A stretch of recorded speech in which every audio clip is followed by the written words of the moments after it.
નમસ્કાર વાલા વિદ્યાર્થી મિત્રો, આજે આપણે જોવાના છે ગાલા અસાઇનમેન્ટ બુક 2025 ધોરણ 10 ગુજરાતી પેપર સેટ 2 PDF તમને નીચે મળી જશે મિત્રો. પ્રશ્નપત્ર 2ના આપણે જવાબો જોવાના જ છીએ મિત્રો, બરોબર. માત્ર જવાબો જ, આની PDF પણ તમને મળી જશે મિત્રો આન્સર કી સાથે. તો મિત્રો, વિડીયોમાં નવા હોય તો વિડીયોને લાઇક, શેર અને સબસ્ક્રાઈબ કરવાનું ભૂલતા નહીં. તો ચાલો મિત્રો, આપણે સાથે મળીને આજે ધોરણ 10 ગુજરાતી પેપર સેટ 2નું સંપૂર્ણ સોલ્યુશન નિહાળીએ. આની PDF જોઈતી હોય તો નીચે તમને ડિસ્ક્રિપ્શનમાં તમને લિંક આપેલી છે, ત્યાં જઈને ક્લિક કરશો એટલે તમારે ડાઉનલોડ કરવાની આવશે, તો ડાઉનલોડ કરી લેજો, બરાબર મિત્રો. તો ચાલો આપણે હવે પ્રશ્નપત્ર 2ના માત્ર જવાબો નિહાળીએ. ગાલા અસાઇનમેન્ટ બુક પ્રશ્નપત્ર 2ના આજે આપણે ઉત્તરો જોવાના છે મિત્રો, બરાબર.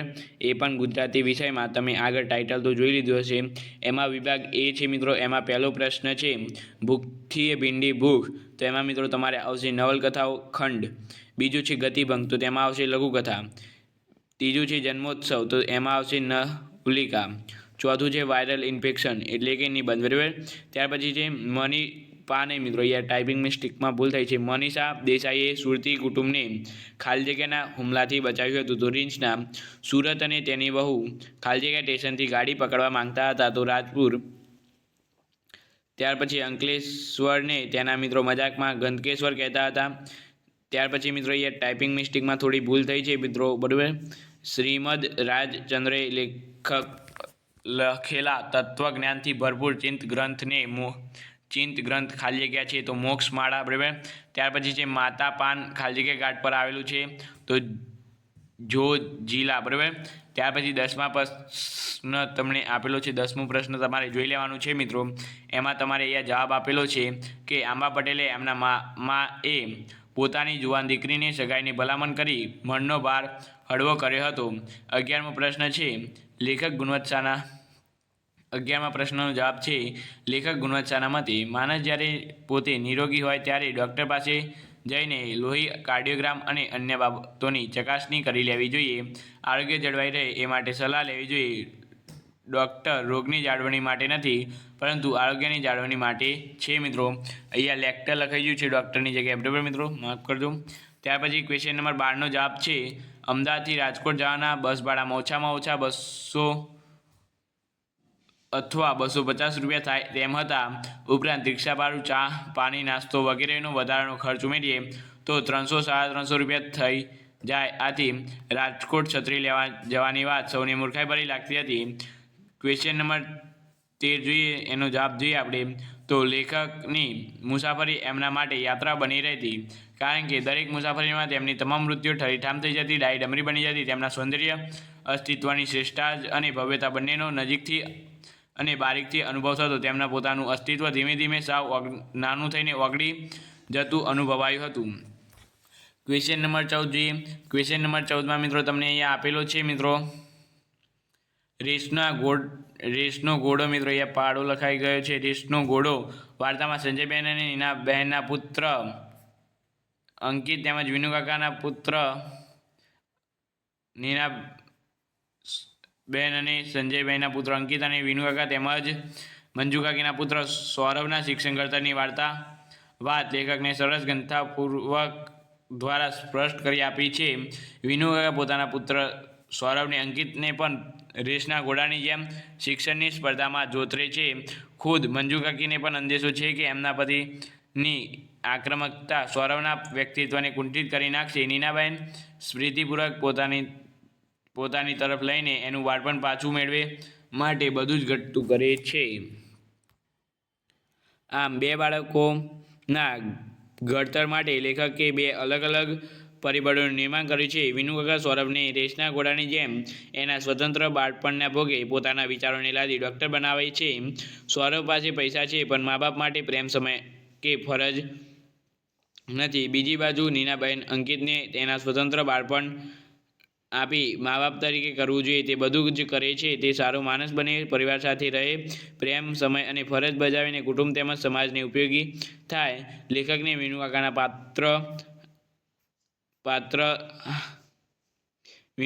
પાત્ર હારા બાળકના ઘડતરમાં પાત્ર દ્વારા બાળકના ઘડતરમાં અડચણરૂપે બનતા પરિબળોનું નિરૂપણ કર્યું છે. ક્વેશ્ચન નંબર 15 છે માનવીની ભવાઈ. નવલકથાના મુખ્ય બે પાત્રો કાળુ અને રાજુ છપનિયા દુકાળની કાળમી પરિસ્થિતિમાં ટકવા ડેકડિયા ગામ આવ્યા. ખેડૂત કાળુની સ્વાભિમાની અને ટેકલીઓ જીવ છે, પણ આ કાળુને દુકાળના સ્વમાન અને ગુમાન અને આત્માને જાણે તહન સહન કરી નાખ્યા છે. ભીખ માગવી એ કાળુના સ્વભાવની નથી. આ પરિસ્થિતિમાં ડેકડિયા મહાજને પોતાના કોઠારમાંથી ગામના સૌને દાન આપવાનું શરૂ કર્યું, પણ કાળુને ધન લેવું પસંદ નથી. એ જાણે છે કે મહાજનના કોઠામાં અમારું દાન છે, એની સામે હાથ લંબાવો, ભીખ માગવી. રાજુ સમજાવે છે, પણ સ્વામીની તેમજ ટેકલીઓ કાળુ કંઈ ગણગારતો નથી. ભીખ માટે કતારમાં ઊભે રહેલા લોકોને જોઈને એનું હૃદય કાપી ઉઠે છે અને દોડ પાસે ખીચડી માટે હાથ લંબાવવાનો ધિક્કાર છે, અવતારને ધિક્કાર છે, આ જીવવ્યુને. બરાબર.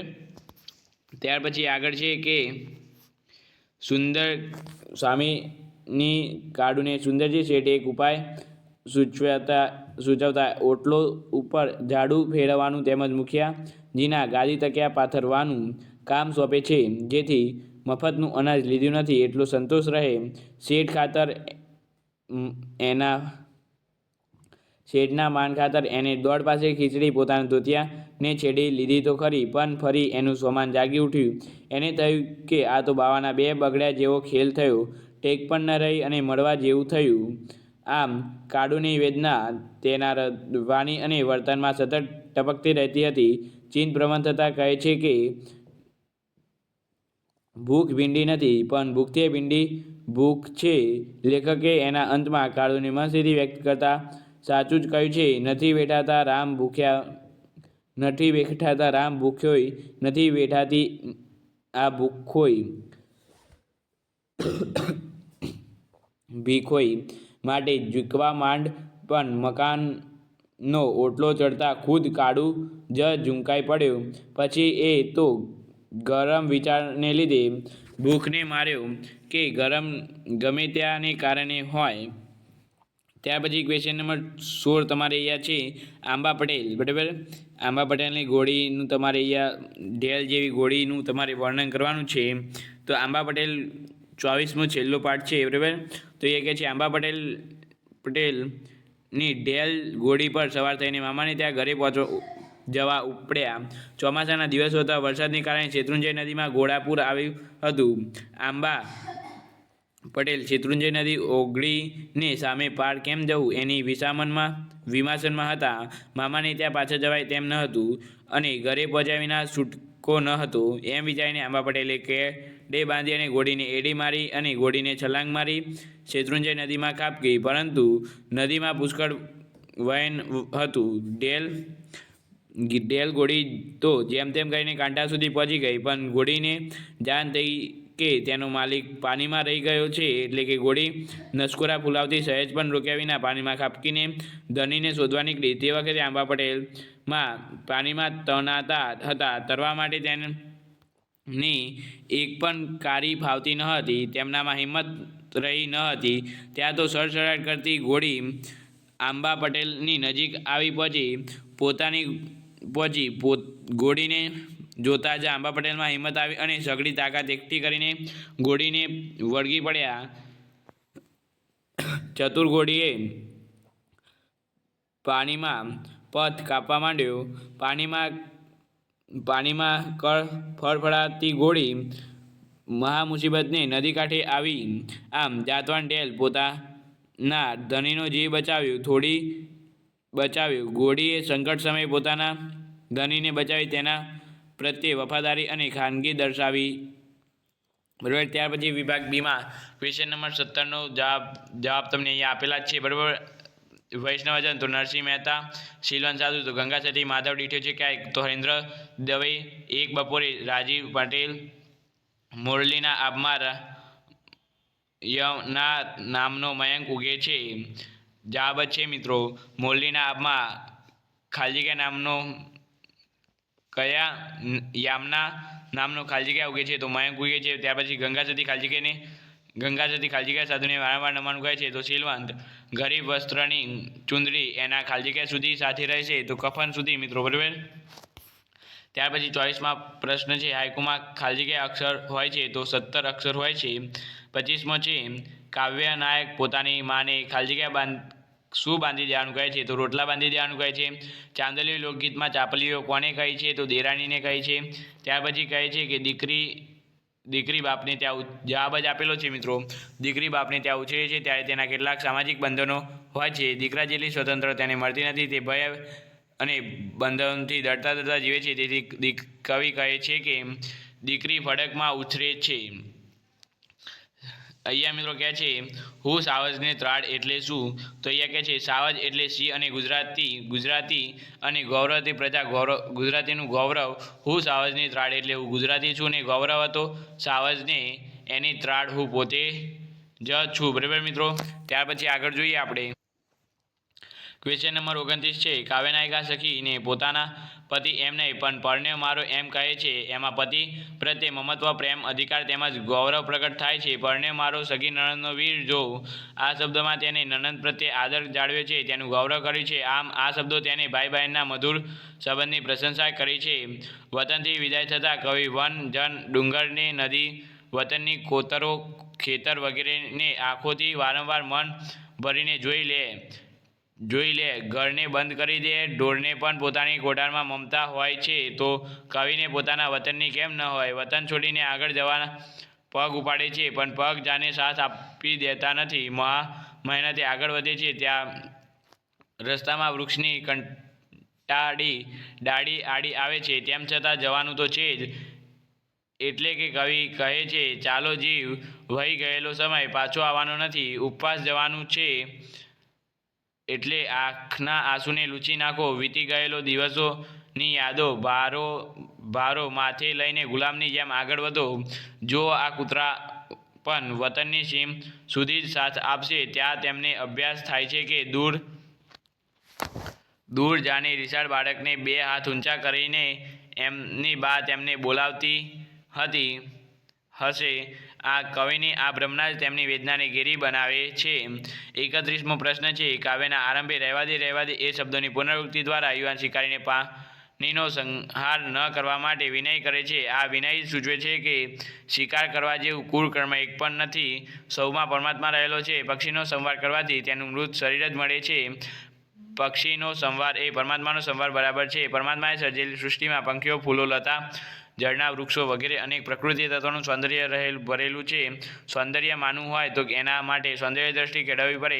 પરમાત્માએ સર્જેલી સૃષ્ટિમાં સૌંદર્યને માનવાથી આપણા મનના તાર પરમાત્મા સાથે જોડાઈ જાય છે. સૌંદર્યનું જતન કરવાથી, તેનો આદર કરવાથી પરમાત્માનો આનંદ માણી શકાય છે. પરમાત્માનું આ સુંદર ભાવના રહેલી છે, સર્જન છે. એમાં આપણે સૌ એકબીજા સાથે હળીમળીને સહજભાવથી રહે તો એવો આનંદ અનેરો છે. એમાં વસુદેવ કુટુંબકની ભાવના જોવા મળે છે. ત્યાર પછી ક્વેશ્ચન નંબર 32 છે દિવસો જુદાઈના જાય છે. ગઝલમાં આરંભની પંક્તિ જ કવિની ઘણી જવાબ છે મિત્રો આનો. બરાબર કે દિવસો જુદાઈના જાય છે. ગઝલમાં આરંભની પંક્તિ જ કવિ ઘણીની વિયોગની મન સ્થિતિ વ્યક્ત કરે છે. તેમ છતાં કવિની આશા છે કે એ જ જુદાઈના દિવસે તેમને એક જ દિવસ મિલન સુધી લઈ જશે. જીવનમાં ભલે શત્રુ આવ્યા હોય પણ એ જ શત્રુ તેમને હાથ પકડીને સ્વજન સુધી લઈ જશે. કવિ ધરતી સુધી કે ગગન સુધી જવામાં રસ નથી. તેમને જીવનમાં ઉન્નતિ થાય કે પતન થાય તેવા માર્ગ સુધી જવું નથી. તેમને તો એકબીજાના દિલ સુધી પહોંચવું છે, તેમના દિલમાં વસવું છે. કોઈ કવિ ઇનારે પાર્થે છે કે તમે રાંકના રતન સમા છો, એમના આંસુ વ્યર્થ ન જાય એ માટે તમારે જોવાનું રહ્યું. અમારી આટલી વિનમ્ર અરજી તમને માન્ય હોય તો તમે હૃદયથી એ રાંકના નયનોમાંથી વહેતા આંસુને લૂંછવા પહોંચજો. ઈશ્વર તો રાજરાણીના વસ્ત્ર જેવો છે. રાજરાણી થોડીવાર વસ્ત્ર પહેરીને તે કોઈ ગરીબને આપી દે, પણ રંક સ્ત્રી જેવા અમે ચૂંદડીને ઈશ્વરની પ્રસાદી ગણી કફન સુધી રાખીએ છીએ. હૃદયમાં જો વિયોગની વેદના વધી જાય એ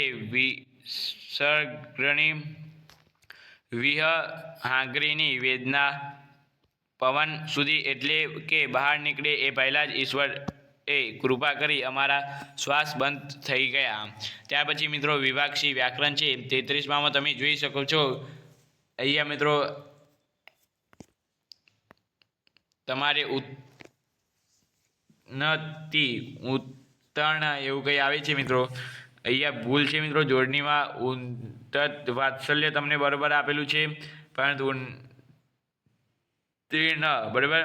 આ જ રીતે છે, પરંતુ મિત્રો પાછળનું તમારે જોઈ લેવાનું છે. ન હોય, નના ઉપર આમ ઉપર ચંદ્ર જેવું કરેલું હશે, બરાબર.